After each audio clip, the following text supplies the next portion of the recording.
नमस्कार दोस्तों, आपका स्वागत करता हूं इस YouTube channel SK coaching centre पर। दोस्तों, आज हम लोग रीजनिंग के एक और नए पार्ट को देखने वाले हैं। ये रीजनिंग का पार्ट नंबर 92 होने वाला है।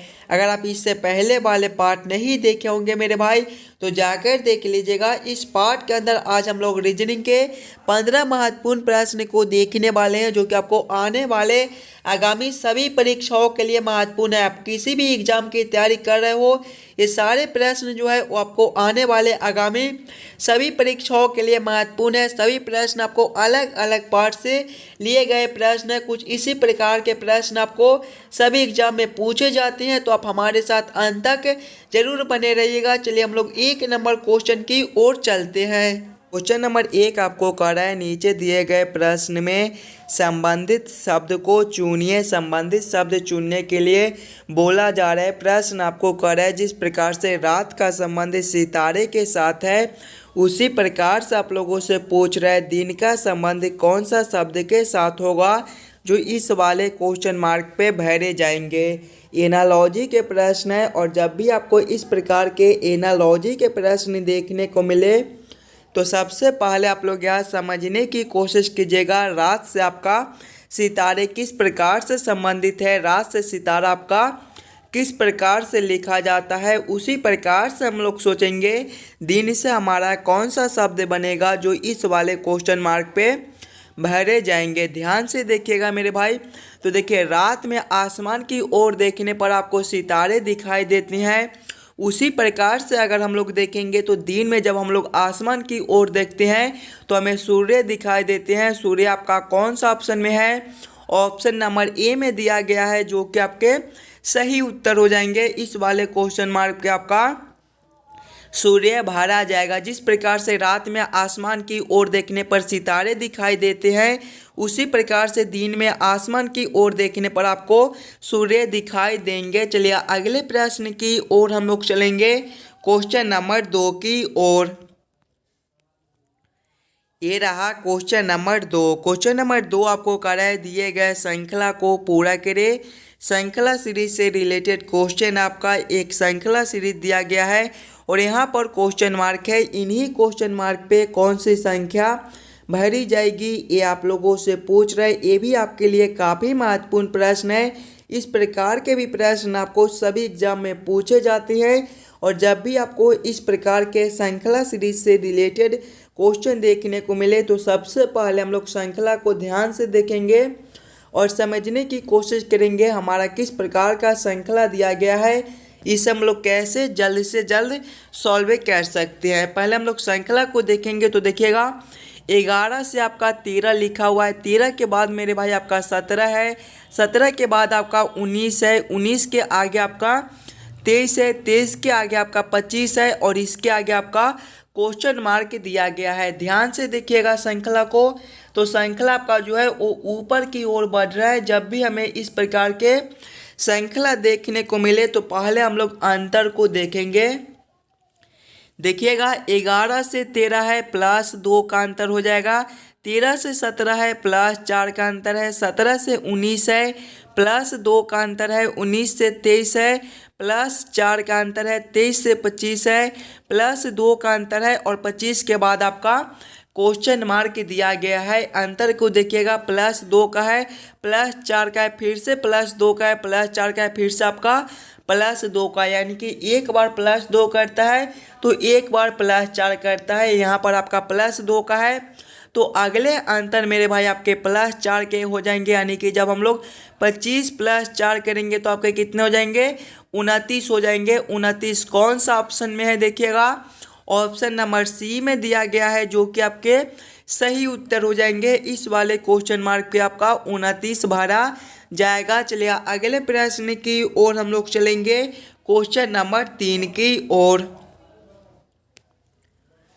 ये रहा क्वेश्चन नंबर 3। क्वेश्चन नंबर 3 आपको कह रहा है, नीचे दिए गए अक्षर श्रृंखला को पूरा करें। अक्षर श्रृंखला से भी रिलेटेड प्रश्न आपको सभी एग्जाम में आते हैं, और इस प्रकार के भी प्रश्न को पहले हम लोग अक्षर श्रृंखला को ध्यान से देखेंगे और समझने की कोशिश करेंगे हमारा किस प्रकार का अक्षर श्रृंखला दिया गया है।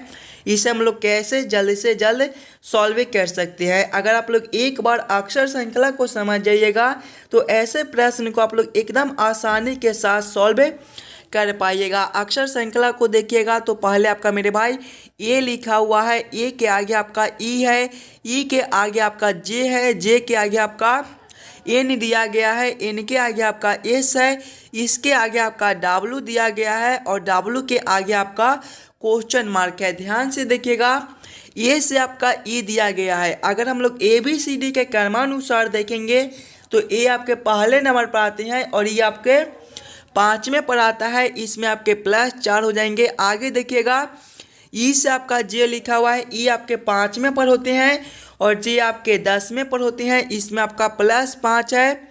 जे से आपका एन दिया गया है, जे आपके 10वें पर होते हैं और एन आपके 14वें पर होते हैं, इसमें भी आपका +4 है। आगे देखिएगा, एन से आपका एस है, एन आपके 14वें पर होते हैं मेरे भाई और एस आपके 19वें पर होते हैं, इसमें भी आपका +5 है। एस से आपका डब्लू है, एस आपके 19वें पर होते हैं और डब्लू आपके 23वें पर होते हैं, इसमें आपका +4 है। आगे देखिएगा, आपका क्वेश्चन मार्क दिया गया है। ध्यान से देखिएगा, +4 +5 +4 +5 +4, यानी कि एक बार +4 करता है तो एक बार +5 करता है। यहाँ पर देखिएगा आपका +4 है तो अगले अंतर मेरे भाई आपके +5 के हो जाएंगे, यानी कि जब हम लोग डब्लू +5 करेंगे तो आपके कितने हो जाएंगे, डब्लू आपके 23वें पर होते हैं। और याद रखिएगा, आपका ए बी सी डी में टोटल जो है वो 26 अक्षर होते हैं। 26 के बाद हम लोग फिर से ए बी सी डी बोलते हैं, यानी कि जब हम लोग डब्लू 23 + 5 करेंगे तो आपके कितने हो जाएंगे, 23 + 3 करेंगे तो 26 और 26वें पर आपका जेड होता है। उसके बाद 2 हम लोग फिर से भरेंगे तो ए और बी, यानी कि यहाँ पर आपका बी भरा जाएगा। बी कौन सा ऑप्शन में है, ऑप्शन नंबर सी में दिया गया है, जो कि आपके सही उत्तर हो जाएंगे। इस वाले क्वेश्चन मार्क पे आपका बी भरा जाएगा, डब्लू +5 आपके बी हो जाएंगे। चलिए अगले प्रश्न की ओर हम लोग चलेंगे, क्वेश्चन नंबर 4 की ओर। और आपको करें दिए गए प्रश्न में विषम संख्या को पहचान करें। विषम संख्या चुनने के लिए बोला जा रहा है, प्रश्न आपको करें कि चारों ऑप्शन में सबसे अलग ऑप्शन कौन सा है, वही आपके सही उत्तर हो जाएंगे। जब भी आपको इस प्रकार के प्रश्न देखने को मिले तो सबसे पहले आप लोग चारों ऑप्शन को ध्यान से देखिएगा और समझने की कोशिश कीजिएगा, ये चारों ऑप्शन में आपके सबसे अलग ऑप्शन कौन से हैं। ध्यान से देखिएगा मेरे भाई, तो ऑप्शन ए में आपका 1 है, एक आपका 1 का स्क्वायर भी आपका 1 ही होता है। ऑप्शन बी में आपका 16 है, ये आपके 4 के स्क्वायर हो जाएंगे। ऑप्शन सी में आपका 81 है, ये आपका 9 का स्क्वायर हो जाएगा। और ऑप्शन डी में आपका 243 है, ये आपका किसी भी संख्या का स्क्वायर नहीं होता है, यानी कि सबसे अलग आपका ऑप्शन डी दिया गया है। क्वेश्चन नंबर 4 का आपका ऑप्शन नंबर डी सही बनता है। चलिए अगले प्रश्न की ओर हम लोग चलेंगे, क्वेश्चन नंबर 5 की ओर। ये रहा क्वेश्चन नंबर 5। क्वेश्चन नंबर 5 आपका वेन आरेख, वेन डायग्राम से रिलेटेड प्रश्न है और इस प्रकार के भी प्रश्न आपको सभी एग्जाम में देखने को मिल जाएंगे। तो पहले आप लोग वीडियो को रोककर इस वाले प्रश्न को खुद से ज़रूर सॉल्व करने की कोशिश कीजिएगा। काफ़ी महत्वपूर्ण प्रश्न है। प्रबंधक, मजदूर संघ और कामगार का किस प्रकार से वेन आरेख, वेन डायग्राम बनेगा, ये आप लोगों से पूछ रहे हैं। जब भी आपको वेन आरेख, वेन डायग्राम से रिलेटेड क्वेश्चन मिले तो सबसे पहले आप लोग यह समझने की कोशिश कीजिएगा कौन किसके साथ संबंधित है, किसके अंदर हम लोग किसको रख सकते हैं। ध्यान से देखिएगा मेरे भाई, तो प्रबंधक जो है ये मजदूर संघ और कामगार से, ये दोनों से अलग है, तो प्रबंधक को हम लोग सबसे पहले अलग कर देंगे। इसके बाद देखिएगा तो आपका मजदूर संघ और कामगार दिया गया है। मजदूर संघ के अंदर ही आपके कामगार होते हैं, यानी कि मजदूर संघ के अंदर हम लोग कामगार को रख देंगे। ये तीनों शब्दों का वेन आरेख, वेन डायग्राम आपका कुछ इस प्रकार से बनेगा, जो कि ऑप्शन नंबर ए में दिया गया है। क्वेश्चन नंबर 5 का आपका ऑप्शन नंबर ए सही बनता है। चलिए अगले प्रश्न की ओर हम लोग चलेंगे, क्वेश्चन नंबर 6 की ओर। क्वेश्चन नंबर 6 आपको करा है निम्नलिखित समीकरणों में से कौन सा एक ठीक है। यहाँ पर आपके 4 समीकरण दिए गए हैं और ये चारों समीकरण में कौन सा एक समीकरण सही है ये आप लोगों से पूछ रहे हैं। जब भी आपको इस प्रकार के प्रश्न देखने को मिले तो सभी समीकरण को पहले हम लोग सॉल्व करके देखेंगे कि कौन सा समीकरण हमारा सही बनता है और सबसे पहले हम लोग भाग का काम करेंगे। कौन सा समीकरण में जो है भाग आपका पूरा पूरा लगता है उस वाले समीकरण को पहले हम लोग सॉल्व करके देखेंगे। देखिएगा समीकरण 1 में देखिएगा तो आपका यहाँ पर 24/3 है। 24 में 3 आपका पूरा पूरा से भाग लगता है, यानी कि इस वाले समीकरण को पहले हम लोग हल करके देखेंगे। देखिएगा पहले आपका 6 × 5 है।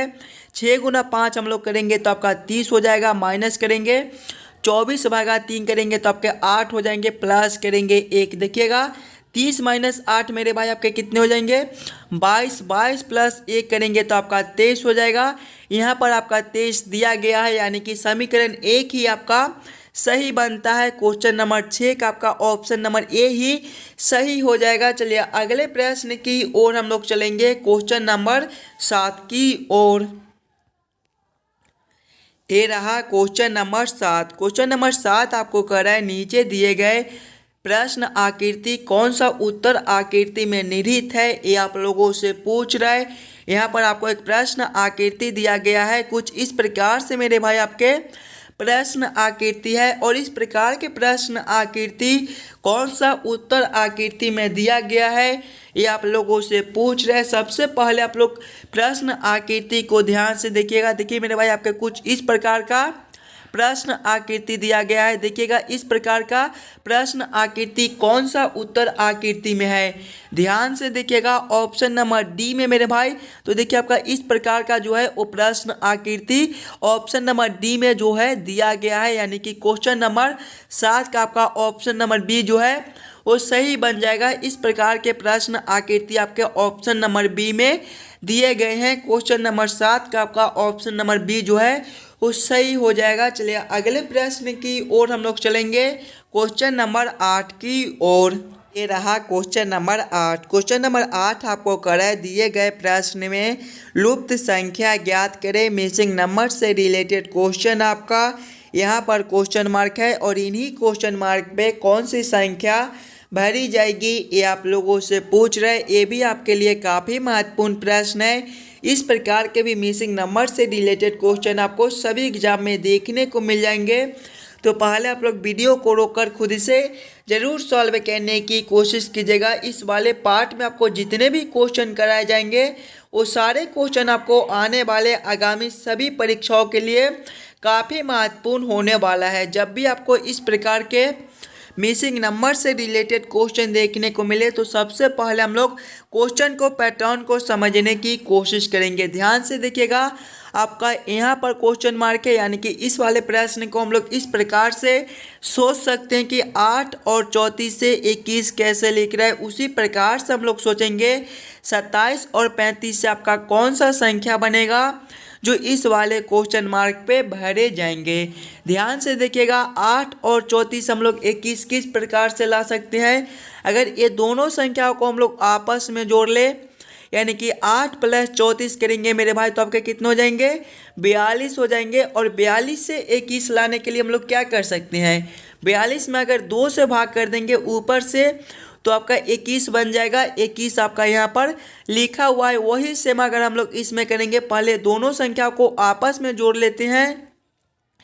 27 + 53 करेंगे तो आपके कितने हो जाएंगे मेरे भाई, देखिएगा 27 + 53 जो है ये आपके कितने हो जाएंगे मेरे भाई, 27 + 53 आपके 80 हो जाएंगे। 80 में जब हम लोग 2 से भाग करेंगे तो आपका 40 हो जाएगा। 40 कौन सा ऑप्शन में है, ऑप्शन नंबर बी में दिया गया है, जो कि आपके सही उत्तर हो जाएंगे। इस वाले क्वेश्चन मार्क पे आपका 40 भरा जाएगा। चलिए अगले प्रश्न की ओर हम लोग चलेंगे, क्वेश्चन नंबर 9 की ओर। 9 आपको करा है रमेश पश्चिम में 2 किलोमीटर चलकर अपने दाएं मुड़ता है और 3 किलोमीटर चलकर फिर दाएं मुड़ जाता है और 2 किलोमीटर चलता है और अंत में अपने दाएं मुड़ जाता है। वह किस दिशा में मुख करके खड़ा है ये आप लोगों से पूछ रहे हैं। काफ़ी महत्वपूर्ण प्रश्न है मेरे भाई। पहले आप लोग वीडियो को रोक लीजिएगा और खुद से ज़रूर सॉल्व करने की कोशिश कीजिएगा। रमेश किस दिशा की ओर मुँह करके खड़ा है। जब भी आपको इस प्रकार के प्रश्न देखने को मिले तो सबसे पहले आप लोग ये याद कर लीजिएगा, दिशा में जो है मेरे भाई पूरब आपके ए वाले दिशा में होते हैं। पश्चिम को देखिएगा तो आपका ए वाला दिशा होता है उत्तर मेरे भाई आपके ऊपर की ओर होता है, और दक्षिण जो है वो आपके नीचे की ओर होते हैं। प्रश्न को ध्यान से पढ़िएगा और समझने की कोशिश कीजिएगा। प्रश्न आपको कह रहा है, रमेश पश्चिम में 2 किलोमीटर चलकर अपने दाएं मुड़ता है। पश्चिम में 2 किलोमीटर चलकर दाएं मुड़ता है। देखिएगा पश्चिम आपका मेरे भाई ये वाला दिशा, यानी कि ए वाला दिशा में वो कितना चलता है, 2 किलोमीटर चलता है। उसके बाद वह दाएं मुड़ता है। जब हम लोग यहाँ से दाएं मुड़ेंगे तो राम का जो रमेश का जो दिशा है वो किस दिशा में हो जाएगा, उत्तर की ओर हो जाएगा। उत्तर की ओर वह कितना चलता है, 3 किलोमीटर चलता है। यहाँ पर हम लोग 3 लिख देंगे। आगे देखिएगा फिर दाएं मुड़कर 2 किलोमीटर चलता है। जब हम लोग यहाँ से दाएं मुड़ेंगे तो इसका दिशा जो है वो मेरे भाई पूरब की ओर हो जाएगा। पूरब की ओर वह 2 किलोमीटर चलता है। आगे प्रश्न को पढ़िएगा और अंत में अपने दाएं मुड़कर वह किस दिशा में मुख करके खड़ा है। देखिएगा जब हम लोग यहाँ से दाएं मुड़ेंगे तो उसका दिशा जो है वो नीचे की ओर हो जाएगा। नीचे की ओर कौन सा दिशा है, देखिएगा मेरे भाई नीचे की ओर आपका दक्षिण है, यानी कि रमेश के सामने जो अभी दिशा है, मुख के सामने जो दिशा है वह दक्षिण दिशा है। दक्षिण कौन सा ऑप्शन में है, ऑप्शन नंबर डी में है, जो कि आपके सही उत्तर हो जाएंगे। क्वेश्चन नंबर 9 का आपका ऑप्शन नंबर डी सही बनता है। रमेश जो है वो दक्षिण की ओर मुख करके खड़ा है। चलिए अगले प्रश्न की ओर हम लोग चलेंगे, क्वेश्चन नंबर 10 की ओर। ये रहा क्वेश्चन नंबर 10। क्वेश्चन नंबर 10 आपको कह रहा है, नीचे दिए गए निम्नलिखित शब्दों का सही क्रम बताएं। थका, मंदा, रात्रि, दिन, नींद और कार्य, ये सभी शब्दों का किस प्रकार से सही क्रम बनेगा, ये आप लोगों से पूछ रहे हैं। सबसे पहले आप लोग सभी शब्दों को ध्यान से देखिएगा और समझने की कोशिश कीजिएगा, ये सभी शब्दों का किस प्रकार से सही क्रम बनेगा। इसमें सबसे पहले आपके कौन हो जाएंगे मेरे भाई, इसमें सबसे पहले आपके दिन हो जाएंगे, यानी कि 3 नंबर। दिन के बाद आपका कार्य हो जाएगा, यानी कि 5 नंबर। कार्य के बाद आपका थका मंदा हो जाएगा, यानी कि 1 नंबर। इसके बाद आपका हो जाएगा मेरे भाई रात्रि, यानी कि 2 नंबर। और रात्रि के बाद आपका हो जाएगा नींद, यानी कि 4 नंबर। कौन सा ऑप्शन में आपका 3, 5, 1, 2, 4 लिखा हुआ है। देखिएगा 3, 5, 1, 2, 4 आपके ऑप्शन नंबर सी में दिए गए हैं, जो कि आपके सही उत्तर हो जाएंगे। चलिए अगले प्रश्न की ओर हम लोग चलेंगे, क्वेश्चन नंबर 11 की ओर। ये रहा क्वेश्चन नंबर 11। क्वेश्चन नंबर 11 आपको कह रहा है, दिए गए प्रश्न में संबंधित अक्षरों को चुनिए। इस बार आपको संबंधित अक्षर चुनने के लिए बोला जा रहा है। ये भी आपके लिए काफ़ी महत्वपूर्ण प्रश्न है, और जब भी आपको संबंधित अक्षर चुनने के लिए बोले तो सबसे पहले आप लोग प्रश्न को ध्यान से पढ़िएगा और समझने की कोशिश कीजिएगा। प्रश्न आपको करा है, जिस प्रकार से JLN का संबंध SQO के साथ है, उसी प्रकार से आप लोगों से पूछ रहे PRT का संबंध कौन सा अक्षर के साथ होगा, जो इस वाले क्वेश्चन मार्क पे भरे जाएंगे। सबसे पहले आप लोग यह समझने की कोशिश कीजिएगा JLN से SQO किस प्रकार से संबंधित है, उसी प्रकार से हम लोग सोचेंगे PRT से कौन सा अक्षर बनेगा जो इस वाले क्वेश्चन मार्क पे भरे जाएंगे। देखिए पहले आपका क्या लिखा हुआ है JLN, और इससे क्या लिखा है मेरे भाई SQO लिखा हुआ है। ध्यान से देखिएगा सिंगल अक्षर को, तो जे से आपका एस है, जे आपके 10वें पर होते हैं, एस आपके 19वें पर +9 है। आगे देखिएगा एल से आपका क्यू है, एल जो है वो आपके 12वें पर होते हैं, क्यू आपके 17वें पर +5 है। एन से आपका ओ है, एन आपके 14वें पर होते हैं, ओ आपके जो है वो 15वें पर होते हैं, +1 है। यानी कि पहले वाले अक्षर में +9, दूसरे वाले में +5 और तीसरे वाले में +1 कर दिया गया है। तो वही सेम हम लोग PRT के साथ करेंगे। यहाँ पर आपका PRT है, पहले वाले अक्षर में हम लोग कितना करेंगे +9 करेंगे। P + 9 आपके कितने हो जाएंगे, P मेरे भाई 16वें पर होते हैं, 16 + 9 आपके कितने हो जाएंगे 25, और 25वें पर आपका Y होता है। आगे देखिएगा R है, दूसरे वाले में +5 करना है, R + 5 आपके कितने हो जाएंगे आर आपके 18वें पर होते हैं, 18 + 5 23 और 23वें पर आपका डब्लू होता है। आगे देखिएगा आपका टी है, तीसरे वाले में +1 करना है, टी +1 आपके टी 20वें पर होते हैं, 20 + 1 21 और 21वें पर आपका यू होता है। कौन सा ऑप्शन में आपका YWU लिखा हुआ है? YWU आपके ऑप्शन नंबर सी में दिए गए हैं, जो कि आपके सही उत्तर हो जाएंगे। इस वाले क्वेश्चन मार्क पे आपका YWU भरे जाएंगे। चलिए अगले प्रश्न की ओर हम लोग चलेंगे, क्वेश्चन नंबर 12 की ओर। क्वेश्चन नंबर 12 आपको करा यदि 34 × 15 = 495 तथा 43 × 12 = 504 हो तो 98 × 17 बराबर क्वेश्चन मार्क। इन्हीं क्वेश्चन मार्क पे कौन सी संख्या भरी जाएगी, ये आप लोगों से पूछ रहा है। ये भी आपके लिए काफ़ी महत्वपूर्ण प्रश्न है। और जब भी मेरे भाई आपको इस प्रकार के रीजनिंग के प्रश्न देखने को मिले तो सबसे पहले आप लोग यह समझने की कोशिश कीजिएगा, आपका 34 और 15 से 495 किस प्रकार से लिखा जाता है, 43 और 12 से 504 कैसे लिखा जाता है, उसी प्रकार से हम लोग सोचेंगे 98 और 17 से हमारा कौन सा संख्या बनेगा जो इस वाले क्वेश्चन मार्क पे भरे जाएंगे। देखिएगा यहाँ पर आपका किसी भी प्रकार का सिंबल दे दे, गुना का दे दे, भाग का दे दे, जोड़ का दे दे, स्टार का दे दे, हज का दे दे, उससे हमें कोई मतलब नहीं है। बस हमें ये सोचना है कि हम लोग 34 और 15 से 495 किस प्रकार से ला सकते हैं। हम लोग 34 और 15 को क्या करेंगे ताकि हमारा 495 बन जाए। ध्यान से देखिएगा, अगर मेरे भाई हम लोग दोनों संख्याओं को आपस में गुना कर दे, पहला संख्या आपका 34 है, गुना करेंगे, दूसरा संख्या 15 है, 34 × 15 आपका कितना होता है मेरे भाई, 510 होता है। माइनस करेंगे दूसरा संख्या 34 × 15 माइनस करेंगे दूसरा संख्या आपका 15 है। देखिएगा 510 - 15 आपके कितने हो जाएंगे, 495 हो जाएंगे। 495 आपका यहाँ पर लिखा हुआ है। वही सेम अगर हम लोग आगे करके देखेंगे तो पहला संख्या 43 है और दूसरा संख्या आपका 12 है। दोनों संख्याओं को पहले हम लोग आपस में गुना करेंगे। 43 × 12 आपके कितने हो जाएंगे, 43 × 12 मेरे भाई ये आपके 516 होते हैं। इसमें देखिएगा दोनों संख्याओं को गुना करने के बाद दूसरा संख्या को माइनस कर दिए थे, तो इसमें भी दूसरा संख्या माइनस करेंगे। दूसरा संख्या आपका 12 दिया गया है, 516 माइनस करेंगे 12 आपके कितने हो जाएंगे, 504। देखिएगा 504 आपका यहाँ पर लिखा हुआ है। यानी कि इसी प्रकार से इस प्रश्न को हम लोग सॉल्व कर सकते हैं। दोनों संख्याओं को आपस में गुना करने के बाद दूसरा संख्या को माइनस करना है। देखिएगा इसमें पहला संख्या आपका 98 है, 98 गुना करेंगे दूसरा संख्या आपका 17 है। 98 × 17 पहले हम लोग करेंगे तो आपके कितने हो जाएंगे मेरे भाई, 1666 हो जाएंगे। उसके बाद देखिएगा सभी में दूसरा संख्या माइनस कर दिए थे, 1666 माइनस करेंगे दूसरा संख्या आपका 17 दिया हुआ है। 1666 - 17 आपके कितने हो जाएंगे मेरे भाई, 1649 हो जाएंगे। 1649 कौन सा ऑप्शन में है, ऑप्शन नंबर ए में दिया गया है, जो कि आपके सही उत्तर हो जाएंगे। इस वाले क्वेश्चन मार्क पे आपका 1649 भरे जाएंगे। क्लियर है।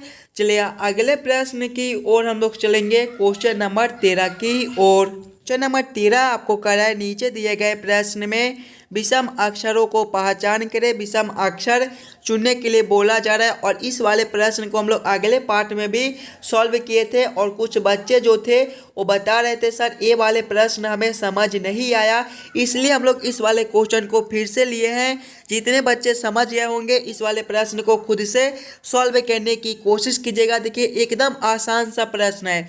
जब भी हमें विषम अक्षर चुनने के लिए बोले तो पहले हम लोग चारों ऑप्शन को ध्यान से देखते हैं और समझने की कोशिश करते हैं ये चारों ऑप्शन में हमारा सबसे अलग ऑप्शन कौन सा है। ध्यान से देखिएगा, ऑप्शन नंबर ए में आपका EPH दिया गया है। ई से आपका पी लिखा हुआ है। ई जो है वो आपके 5वें पर होते हैं और पी मेरे भाई आपके 16वें पर होते हैं। इसमें आपका +11 का अंतर है। आगे देखिएगा पी से आपका एच लिखा हुआ है, पी आपके 16वें पर होते हैं और एच मेरे भाई आपके 8वें पर होते हैं। इसमें आपका -8 का अंतर है। आगे देखेंगे हम लोग ऑप्शन बी में देखेंगे तो एफ से आपका क्यू लिखा हुआ है। देखिए एफ जो है वो आपके छठे पर होती है और क्यू आपके 17वें पर होती है। इसमें भी आपका +11 का अंतर है।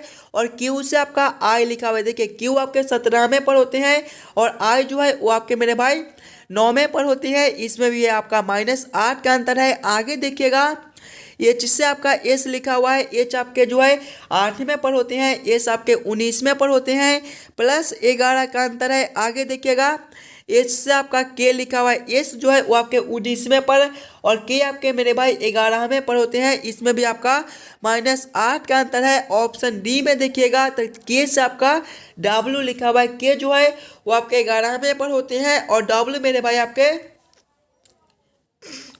डब्ल्यू मेरे भाई ये आपके जो है वो 23वें पर होते हैं। इसमें देखिएगा आपका प्लस मेरे भाई +12 का अंतर है। आगे देखिएगा डब्ल्यू से आपका ओ लिखा हुआ है। डब्ल्यू जो है वो आपके 23वें पर होते हैं और वो आपके 15वें पर। इसमें आपका -8 है। ध्यान से देखिएगा तो सभी में आपका +11 +11 +11, लेकिन ऑप्शन डी में देखिएगा +12 है। तो सबसे अलग आपका ऑप्शन डी ही बनता है। तो इस बार तो आप लोग क्लियर से समझ गए होंगे कि क्वेश्चन नंबर 13 का आपका ऑप्शन नंबर डी जो है वो सही बनता है। चलिए अगले प्रश्न की ओर हम लोग चलेंगे, क्वेश्चन नंबर 14 की ओर। क्वेश्चन नंबर 14 आपका कथन निष्कर्ष से रिलेटेड क्वेश्चन है। और जब भी आपको इस प्रकार के प्रश्न देखने को मिले तो पहले हम लोग कथन को ध्यान से देखते हैं और उसे डायग्राम पे सेट कर लेते हैं ताकि ऐसे प्रश्न को हम लोग जल्द से जल्द सॉल्व कर सके। देखिए कथन एक आपको करा है सभी पेन कप है। क्या बोल रहा है? सभी पेन मेरे भाई कप है, यानी कि ये जो है ये आपके पेन हो जाएंगे और ये वाले मेरे भाई क्या हो जाएंगे?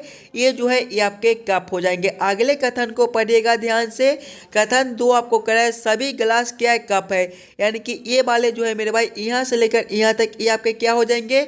ये जो है ये आपके गिलास हो जाएंगे। निष्कर्ष को ध्यान से पढ़िएगा और इस वाले डायग्राम के आधार पर आप लोग निष्कर्ष को सही या फिर गलत कीजिएगा। निष्कर्ष एक आपको करा है कुछ पेन जो है वो गिलास है। देखिएगा पेन आपका यहाँ पर है और गिलास मेरे भाई यहाँ पर दिए गए हैं। कुछ पेन आपके गिलास नहीं हो सकते हैं, कुछ गिलास आपका पेन हो सकता है लेकिन कुछ पेन आपका गिलास नहीं हो सकता है, यानी कि यह निष्कर्ष आपका गलत बनता है। निष्कर्ष 2 को अगर हम लोग देखेंगे तो निष्कर्ष 2 आपको करा है कुछ गिलास कप है। देखिएगा यहाँ पर आपका देखिए मेरे भाई गिलास दिए गए हैं और यहाँ पर आपका कप दिया गया है। गिलास के अंदर आपका कप है, यानी कि कुछ जो है वो गिलास आपके कप हो सकते हैं। निष्कर्ष 2 आपका सही बनता है। निष्कर्ष 3 को देखेंगे तो कुछ गिलास आपका पेन है। देखिएगा गिलास मेरे भाई आपके यहाँ पर है और पेन आपके यहाँ पर है।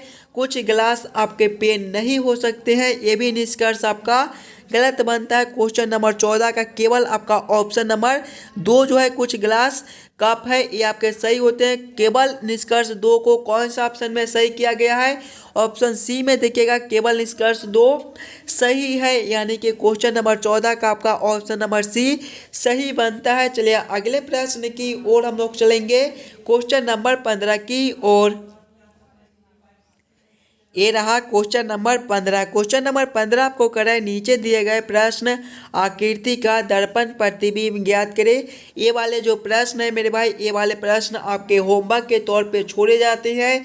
सभी पार्ट में आपको इस प्रकार के प्रश्न कराए जाते थे, तो इस वाले पार्ट का जो ये वाला प्रश्न है इसे आप लोग खुद से ज़रूर सॉल्व कीजिएगा और सभी बच्चे आंसर जरूर कमेंट कर दीजिएगा।